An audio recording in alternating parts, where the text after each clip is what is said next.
At around 6:00 p.m. on Friday, February 24th, 1978, 5 men left the Yuba County area in California to attend a college basketball game in nearby Chico. Their favorite UC Davis team was playing that night. Despite being just one day away from a big basketball tournament of their own, they decided it was worth the trip to catch the last game of the season. Bill Sterling, Jack Huett, known as Jackie, Ted Weiher, Jack Madruga, and Gary Mathias had driven the route several times before, but this time they would never make it home. 46 years later, the truth of what happened that night remains a mystery. The boys were members of a basketball team known as the Gateway Gators, coordinated by the Gateway Projects, a local organization supporting those living with disabilities or mental illness. 4 of the men were considered intellectually disabled, while Gary had a diagnosis of schizophrenia. They had been friends for years, and Gary had recently joined their group after leaving the military. After watching the UC Davis game, they picked up snacks at a convenience store and were on the road again by 10 p.m. Around midnight, the mothers of the 5 friends began to worry, as it was unusual for them not to check in if their plans had changed. By the early hours of the next morning, friends and family were searching the highways connecting Yuba County and Chico. At 8 p.m. on Saturday evening, Jack's mother officially reported them missing to the police. Ted Weiher was known for his fun-loving nature and kindness, despite being born without knee joints and having developmental conditions. Jack Madruga, a quiet and kind individual, loved sports and served in the military before returning home and driving his beloved 1969 Mercury Montego. Bill Sterling, always kind and gentle, had spent time in mental health facilities and lived with his parents from the age of 19.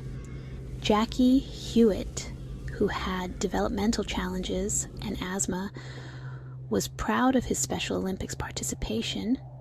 Gary Mathias, diagnosed with schizophrenia, had a troubled past but was improving with medication and the support of the Gateway Project. The boys left Yuba City at around 6:00 p.m. for a drive that would take just over an hour. After watching the UC Davis game and stopping for snacks, they took Highway 99 out of Chico, but ended up on the Oroville-Quincy Highway, leading into the Plumas National Forest. Jack's vehicle veered off the main road and onto a dirt road, leading them into potential snowfall. By midnight, the mothers became concerned, and by the early hours of Saturday morning, friends and family were searching the highways. The story of the missing men was widely covered in the news media, often referring to them as retarded, which unintentionally suggested they had become lost. Due to their disabilities, the families emphasized that the men were largely independent and functioned well in society with support. On February 27th, Willard Burris of the U.S. Forest Service found an abandoned Mercury Montego in the Plumas National Forest. The vehicle was in good condition with plenty of fuel, but the keys were missing.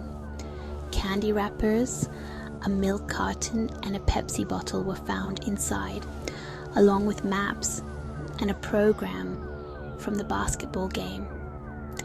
Joseph Shones, a local man, claimed to have seen the men on the night they disappeared, but was an unreliable witness. The discovery of the vehicle prompted a significant search and rescue operation, but no trace of the men was found. Snowfall and challenging conditions hampered the search efforts. On June 4th, nearly 4 months after the men were last seen, a motorbike rider found a decomposed body in a trailer at the Daniel Zink campground, identified as Ted Weiher. Ted had died from starvation and exposure despite the trailer being stocked with supplies. Gary's shoes were found inside, indicating he had been there with Ted. The remains of Jack Madruga and Bill Sterling were found 3 miles from the campground, and Jackie Huett's bones were found a 1/4 mile from the trailer. Despite extensive searches, Gary Mathias has never been found. The circumstances of the deaths raised many questions. Why did Jack drive in the opposite direction? Why did they leave the safety of their car to walk in the snow? The families believed they would never have driven into the mountains unless forced. The official line is that the men got lost, thought the car was stuck, and decided to walk for help, but ended up lost in the forest. Sadly, we will likely never know what truly happened to the Yuba County Five. 46 years have gone by, with many of their family members and friends passing away. That passage of time and the fading of memories makes the likelihood of uncovering new, significant details increasingly slim.